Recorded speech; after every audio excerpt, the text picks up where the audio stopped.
하나님의 사랑과 자비가 오늘도 부르심에 응답하고 교회에 나와 참된 삶의 의미를 찾고자 하나님 앞에 선 성도들에게 가득하시기를 성어버일 성자 성령의 이름으로 축원드립니다.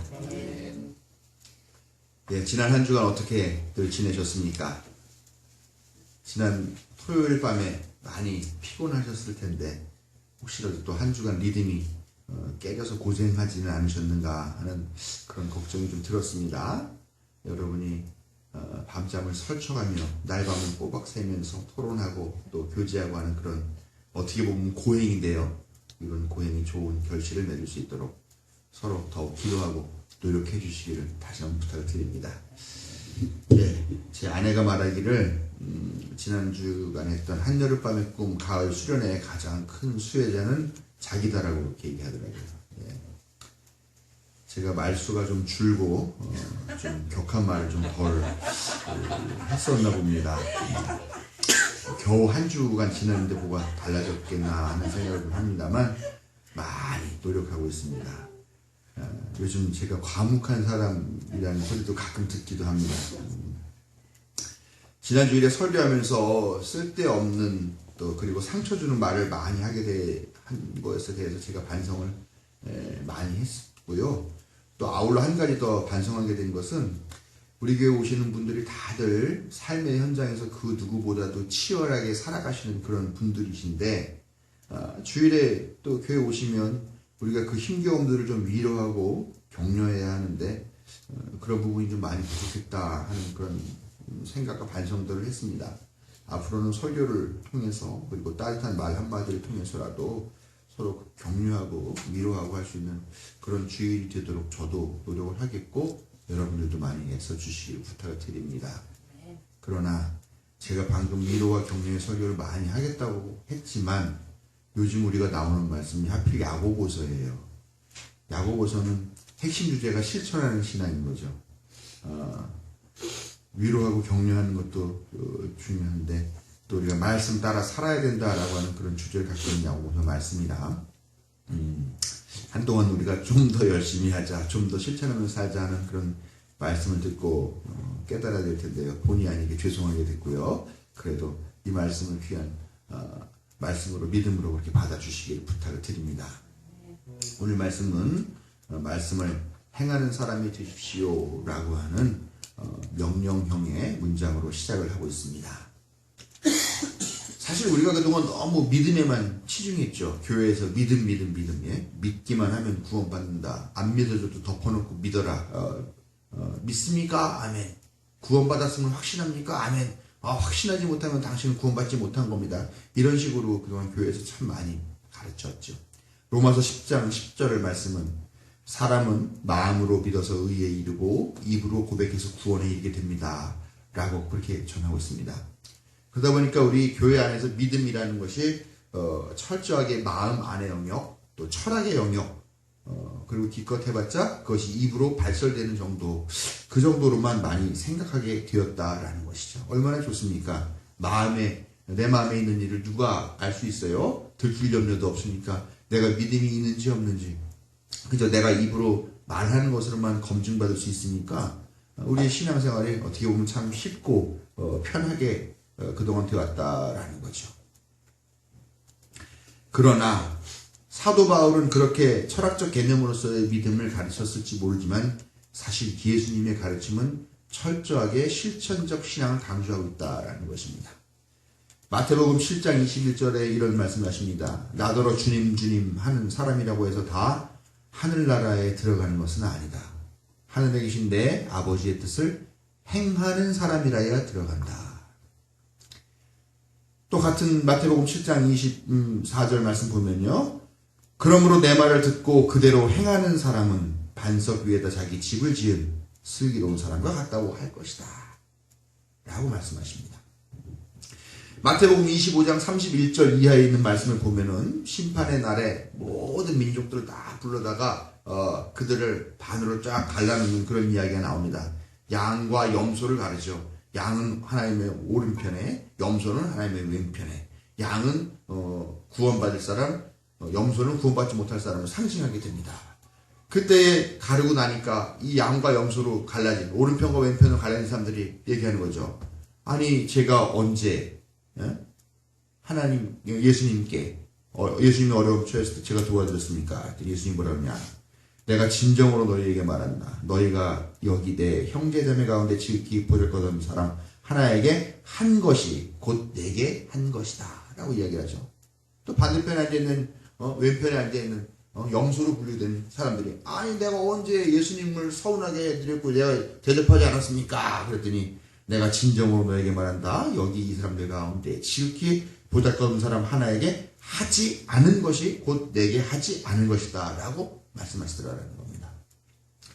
마가복음 10장 25절 이하의 말씀 보면 우리가 너무나 잘 아는 굿 사마리탄, 영어를 자꾸 쓰면 안 됩니다. 선한 사마리아인의 이야기가 나오죠. 근데 그 선한 사마리아인의 이야기 뭐 너무나 잘 아는 이야기니까 제가 다시 하진 않겠지만 그 이야기 끝부분에 예수님이 뭐라고 말씀하시는지 아세요? 가서 너도 이와 같이 하여라 라고 말씀하신다는 거죠. 아, 그런 사람이 참 선한 사람이군요. 아, 그런 신앙이 필요하군요. 아, 그렇게 살아야 되겠군요. 하는 것, 마음으로 깨닫고 믿고 하는 것만으로는 아무 소용이 없다라는 거예요. 예수님. 가서 너도 이와 같이 해라, 하여라. 하지 않는다는 이 말씀이 아무런 의미가 없다라고 말하는 것입니다. 이것저것 군소리가 필요 없습니다, 사실이요. 예, 요즘 젊은 사람들이 그걸 빼박캔트 이렇게 해야죠. 빼도 박도 못하는. 예. 왜냐? 예수님이 줄기차게 말씀하시죠. 행하라, 실천하여라, 가서 너도 그것처럼 하여라. 끊임없이 이렇게 이야기를 하시고 있는데 예수님의 실천을 촉구하는 말씀은 복음서 전체를 통해서 정말 수도 없이 많이 나오고 있다라는 것입니다. 예수님이 말씀하신 게 어느 곳 하나도 야, 내 말이 맞다라는 것을 믿어라. 실천하는 것이 가급적이면 좋다. 가급적이면 실천하라. 가급적이면 실천을 해주시지 않으시렵니까? 예수님은 그런 식으로 애매하게 말씀하신 적이 한 군데가 없습니다. 분명하게 명확하게 해라, 행하라 이렇게 우리에게 성서를 통해서 이야기하고 계신다는 겁니다. 예수님의 말씀을 듣기만 할 것이 아니라 들은 대로 실천하라는 것을 매 순간 강조하고 계시는 또 이 말씀을 또 그대로 따라 살 것을 우리에게 요청하고 계신 이 예수님의 말씀을 귀담아 들어야 되겠습니다. 예수님의 권면을 마음에 새기시고 또 그대로 실천하는 삶을 사시길 바랍니다. 말씀을 보니까 어떻습니까? 행하는 사람이 되십시오 하고 난 다음에 듣기만 하여 자신을 속이는 사람이 되지 마십시오 이렇게 얘기합니다. 듣기만 하는 것은 자기를 속이는 거라고 이야기를 하고 있습니다. 여러분 듣기만 하고 그래서 끝난다면은 결국 예수님의 그 가르침을 한낱 말잔치로 만들어버리는 매우 불경스러운 일임을 우리가 알아야 됩니다. 여러분 내가 설교를 지금 하고 있습니다. 좀 전에 뭐라 그랬습니까? 제가 여러분의 권면을 마음에 예수님의 권면을 마음에 새기시고 그대로 실천하는 삶을 사시기를 바랍니다. 그때 여러분이 뭐라고 그러셨어요? 저한테 아멘이라고 하셨죠. 아멘. 여러분이 아멘으로 화답했는데 아멘이라는 뜻이 무슨 뜻입니까? 우리가 아멘 아멘 하지만 그 예배 마치고 집과 생활이나 일터로 돌아가서는 그 말씀도 하나도 반영하지 않고 산다면 그 아멘이 무슨 뜻이 되겠어요? 결국 거짓말을 한 거죠. 아멘이 무슨 뜻이냐면요. 그렇다, 확실하다, 맞다, 긍정적이다 이런 뜻이고요. 참으로 그렇게 되기를 바란다라는 뜻이에요. 예? 여러분들에게 제가 그대로 실천하는 삶을 사시기 바랍니다 했더니 아멘 했어요. 여러분이 다들 동의하셨죠? 네, 그렇게 되기를 바랍니다. 진심으로 그렇게 얘기를 했는데 교회 문을 딱 나가면은 언제 그랬는지 까맣게 잊어버리고 실천하는 삶을 살지 않는다. 동의해놓고 작은 실천조차 하지 않는다면 그것이 결국 자기를 속이는 것이고 하나님을 속이는 것이다 라는 것을 오늘 야고보서는 우리에게 말씀해 주고 계신다는 겁니다. 세상에는 모든 원칙이라는 게 다 있습니다. 원칙을 따르면 피곤할 것도 없고 복잡할 것도 없어요. 1 더하기 1은 몇입니까? 1 더하기 1이 몇이에요? 예, 여러분들은 2라고 말씀하셔야죠. 여기 물리학을 전공하신 윤 집사님은 글쎄요 라고 말씀하시는 게 맞지만 여러분들은 그냥 1 더하기 1은 2라고 말씀하시는 게 맞습니다. 네. 여러분 일반적으로 1 더하기 2는 2라고 말하는 게 당연한 원리이고 원칙입니다. 그런데 1 더하기 1은 2가 아니라는 것을 아니라고 생각하고 아니라고 증명하려고 하면은 그때부터 복잡하고 어렵고 피곤하고 바빠집니다. 그렇죠? 왜 1 더하기 1은 2가 아닐까? 뭐 1이라는 것은 자연수이지만 엄밀하게 말하면 자연수라는 것이 있을 수 없기 때문에 뭐 수점에서 정확하게는 없다. 뭐 이렇게 하는 것 같아요. 저는 산수와 수학을 몰라서 잘 모르겠습니다만 원칙인데 그 원칙을 뒤집으려고 하는 그런 논리를 자꾸 만들어내면 피곤하고 복잡하고 바빠지게 되더라라는 겁니다. 예수님의 말씀을 실천하면서 살라라고 하는 이 너무나 명백하고 당연한 이 원리와 원칙이 있어요. 그런데 이것을 자꾸 바꾸고 재해석하고 굳이 실천해야 되나? 이 실천이라는 행함이 아니라 오히려 믿음이면 족하지 않아? 이런 원리를 자꾸 만들어내고 복잡하게 비비꼬고 하니까 우리의 삶이 피곤해지더라라는 겁니다. 사도 바울이 그리스도 신앙을 철학에 익숙한 이방 사람들, 당시 그리스 철학에 익숙한 그 사람들에게 설명하려고 하니까 형이상학적인 믿음이라는 개념을 만들어내고 그것을 통해서 설명을 하고 그래서 전도를 하고 그렇게 하려고 했던 것은 이해가 됩니다만, 그러나 여러분 예수님의 가르침, 실천하라, 말씀대로 살아라고 하는 이 가르침이 얼마나 복잡하고 뒤바뀌고 어려워졌습니까? 그렇잖아요. 지금 사도 바울, 그러니까 벌써 어려운 단어가 몇 개 나왔습니까? 철학 나왔죠. 형이상학 나왔죠. 예, 믿음 나왔죠. 어려워지는 거예요. 예수님 말씀대로 따라 사시면 됩니다. 이렇게 말할 걸, 그거를 뭐 믿음이 어떻고 형이상학, 철학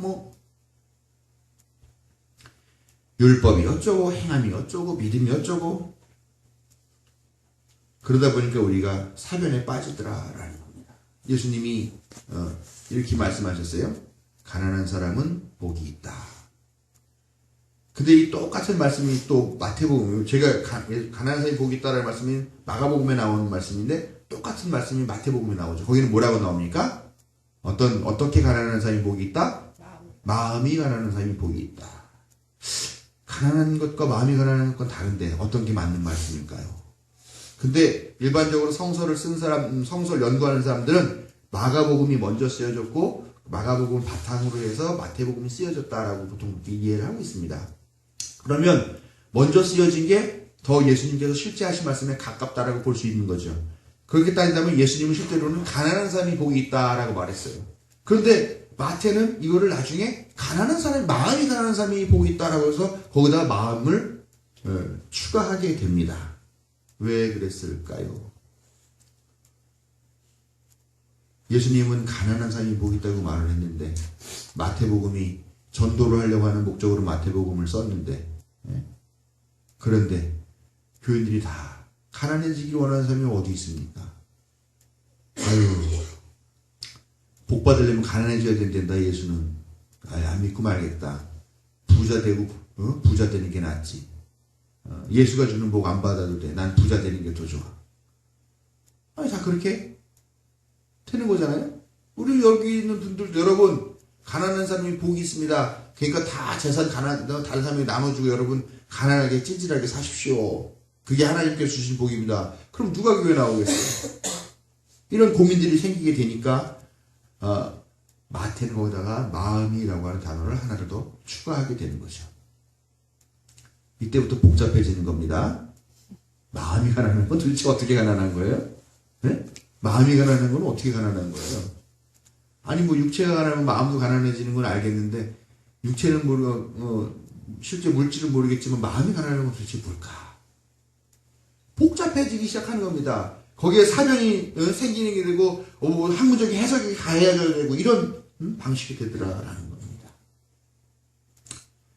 성수주의 문제를 제가 참 이제 얘기를 좀 해야 되지 않겠는가 그런 생각 많이 합니다만 이제 목사의 말이 이렇게 파워풀한 그런 시대가 아니어서 여러분 스스로 좀 알아 성수주의를 해주시면 좋겠다라고 생각하는데 성수주의 문제도 그렇습니다. 회사에서 방대리 내일 산에 체육대회 있으니까 어디 운동장으로 오게. 과장님 저 못 갑니다. 아니 왜? 저는 교회에 가야 됩니다. 아니 교회 매주 가는 건데 한 번 빠지지. 체육대회는 1년에 한 번 하는 건데 그래도 전 안 됩니다. 매우 중요한 선약입니다. 하나님과의 선약이 있기 때문에 저는 할 수 없습니다. 저를 회사에서 자르신다 하더라도 전 어쩔 수 없습니다. 죄송합니다. 불참입니다. 오글거리죠. 하나님과의 선약입니다. 여러분, 그러나 그렇게 그 원칙을 지킨 사람은요, 그 다음부터는요, 몇 번, 한두 번 정도 더 그걸로 핍박받지만요, 그 다음부터 절대 안 부릅니다. 아유, 방대리, 저 사람은, 일요일은 안 나오는 사람이니까 저 사람 빼놓고, 하자. 두 번 다시 얘기하지 않아요. 그런데 우리가 이 원칙을 지키지 못하고 마음에 갈등하면서 한 번, 두 번 그 원칙대로 허물게 되면 그때부터 복잡해지고 그때부터 피곤해진다라는 겁니다. 이 사람아, 지난번에는, 일요일 나와가지고 했잖아. 근데 왜 이번에는 못 나오겠다는 거야? 매번에 그런 얘기가 나오게 된다. 그런 마음의 갈등을 하게 되고. 예수님 말씀을 따라 살아야 한다는 것 모르는 사람이 있습니까? 없어요. 사실 다 알아요. 근데 왜 듣기만 하고 실천하지 않느냐? 예수님의 말씀대로 살면 손해보고 핍박받고 사람들 불편하게 하고 너만 잘났냐고 비난당하기도 하고, 또 내가 가진 것이 많고 소유한 것이 많고 또 내 개인적인 삶에만 몰두하고 있으면 왠지 좀 눈치 보이게 되고, 그러니까 예수님 말씀 실천 안 하고 살라 그러는 거죠. 그러니까 뻔히 다 알지만 그것을 회피하기 위해 이렇게 한번 꼬고 저렇게 한번 꼬고 이렇게 재해석하고 결국 그러다 보니까 자신을 속이게 되는 것은 아닐까 하는 그런 생각을 한번 해보게 됩니다.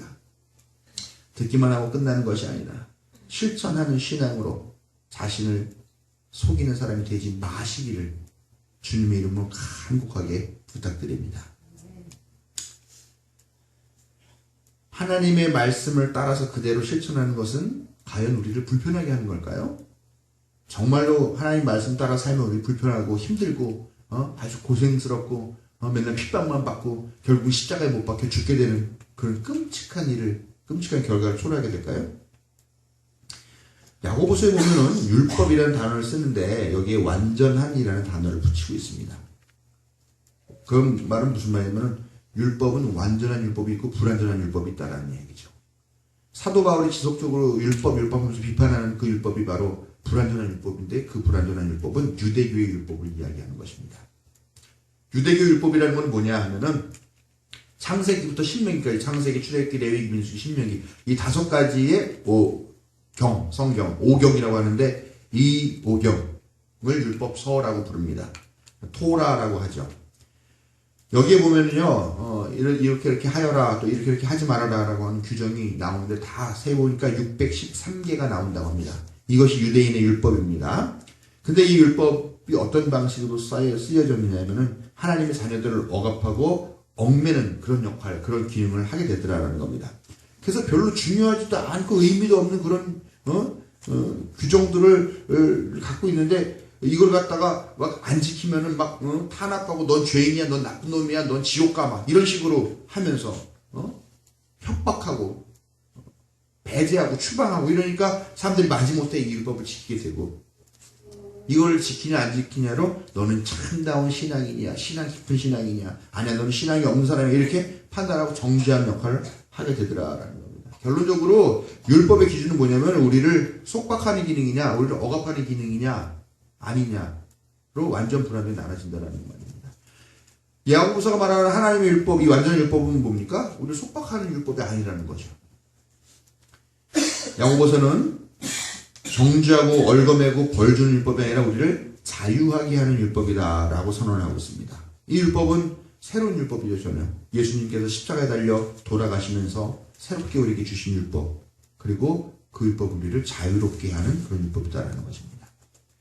우리는 죄와 또 그 죄로 인해서 받게 될 벌로 인해서 죽음을 피할 수 없는 그런 존재였지만, 예수님의 율법은 우리를 하나님의 자녀가 되게 하는 그런 특권을 주신 율법이었고, 그래서 죄와 벌로부터 자유함을 얻게 되는, 그래서 자유의 율법이다라고 이렇게 해석을 하고 있는데요.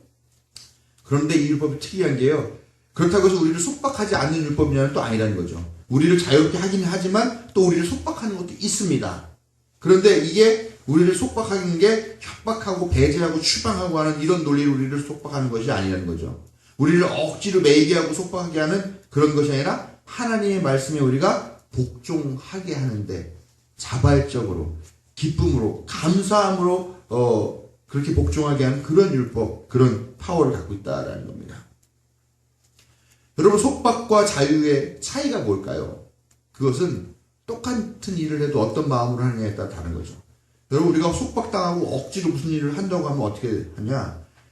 무슨 수단과 방법을 써서라도 안 하려고 하고, 피하려고 하고, 빼먹으려고 하고, 대충대충 하려고 하게 됩니다만, 그러나 우리가 자유롭게 우리의 자발적인 선택으로 그 일을 하게 된다면 어떻게 되느냐?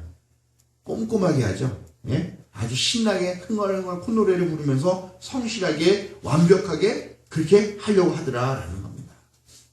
억지로 하면 뭡니까? 노예죠.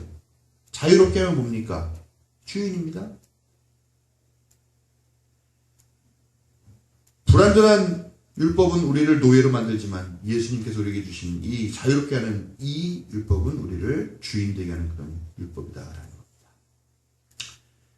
하나님의 말씀과 예수님의 가르침을 따라 실천하며 사는 것도 그렇기 때문에 자유를 주는 율법이다라는 겁니다. 여러분, 내 이웃을 내 몸과 같이 사랑하라라고 하는 말씀이 있죠. 내 이웃과 내 이웃을 내 몸과 같이 사랑하면은 피곤합니까? 손해봅니까? 힘듭니까? 짜증납니까? 생기는 거 없습니까? 핍박받습니까? 그럴 수도 있을지도 모르겠습니다. 조금 더 나아가서 예수님은 원수까지도 사랑하라고 말씀하십니다. 여러분, 원수를 사랑하라고 하는 이 가르침이 속박일까요? 자유일까요? 원수를 어떻게 사랑해? 말도 안 되는 소리 하지 마. 여러분, 우리가 동포를 70년 동안이나 원수라고 여기면서 살아왔어요. 근데 그 70년 동안 어떤 일이 있었습니까? 어떤 사람들은 이 분단으로 얻는 이익이 있잖아요. 그러니까 계속 더 싸워. 나쁜 놈들이야. 저놈들은 죽이 없어야 돼. 하면서 부추기고 증오하라고 강요하고 우리를 세뇌시키고 그렇게 했단 말이에요. 그래서요. 그 70년 동안 정말 우리가 자유롭게 살아왔던 70년이라고 생각하십니까? 아니죠.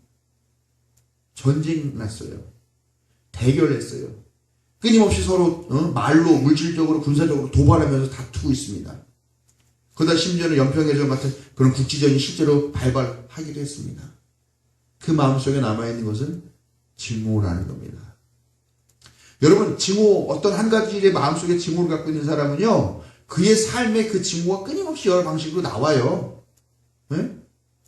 그 마음이 표현될 수밖에 없습니다. 그러나 사랑을 품고 있는 사람은 어디 가서 누구든가든지 다 사랑을 베풀며 살게 되는 원리 똑같습니다. 결국 남쪽 내부에서도 서로 좌니 우니 갈라지고 거기서 싸우고 편가르고 거기서 또 다투고 비방하고, 이게 바로 오늘 모습이다라는 거죠. 여러분, 이게 분단율법이에요. 분단율법. 그러나 원수까지도 사랑하라고 하는 그 가르침을 실천했을 때 우리가 어떤 경험을 합니까? 네? 김대중 노무현 정부 때, 그 다음에 지금 문재인 정부 때 우리가 만나보니까 얼마나 지금 남북 간의 도발이 0건이라고 하죠. NLL 침범도 0건, 한 건도 없었다고 얘기를 하고요. 네? 만나가지고 서로 대화하고 하니까 미움이 아니라 교류와 협력, 상생의 대상으로 우리가 서로 전혀 새롭게 바라보게 되더라라는 것입니다. 오늘 이 말씀 맨 마지막 절 보면 고난을 겪고 있는 고아들과 과부들을 돌보아 주라라고 하는 하나님의 아주 오래된 명령이죠. 근데 이 명령이 우리를 더욱 가난하게 만들고 손해보게 만듭니까? 아니면 우리 모두를 다 함께 부유하게 만듭니까? 한번 생각해 보십시오. 아유, 고아와 과부를 내가 도우려면 하다못해 내 지갑에서 돈 1,000원이라도 나가야 되니까 손해다, 아깝다, 그렇게 생각할 수도 있겠습니다만, 여러분 한번 생각해 보세요.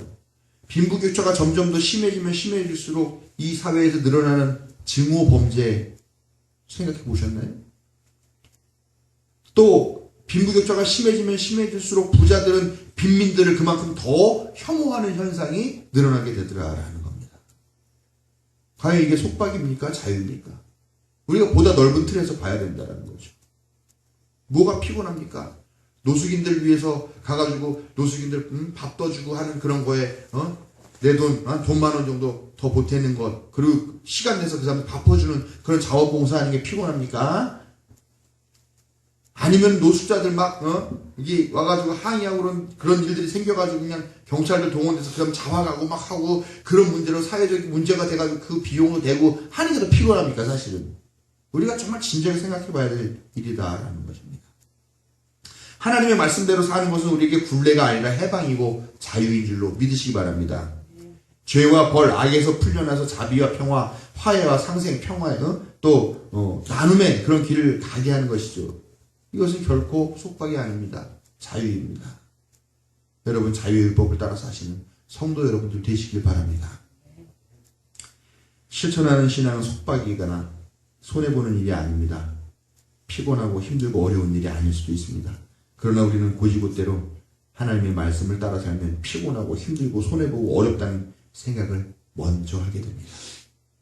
그래서 결국은 예수님의 말씀을 자기의 입맛에 맞게 왜곡하고 자기를 속이고 결국 탐심과 증오에 속박되는 노예, 신세가 되는 그런 일들이 얼마나 많은지 모르겠습니다. 하나님의 말씀 그리고 그 말씀을 따라 실천하는 삶이 진리인 줄로 믿으시기 바랍니다. 하나님의 말씀을 따라 실천하며 사는 삶은 우리를 자유롭게 하는 완전한 율법이며 그런 세상이 바로 우리가 기다리는 하나님 나라인 줄로 믿으시길 바라며 그런 여러분들에게 하나님이 함께 하실 줄로 축원드립니다.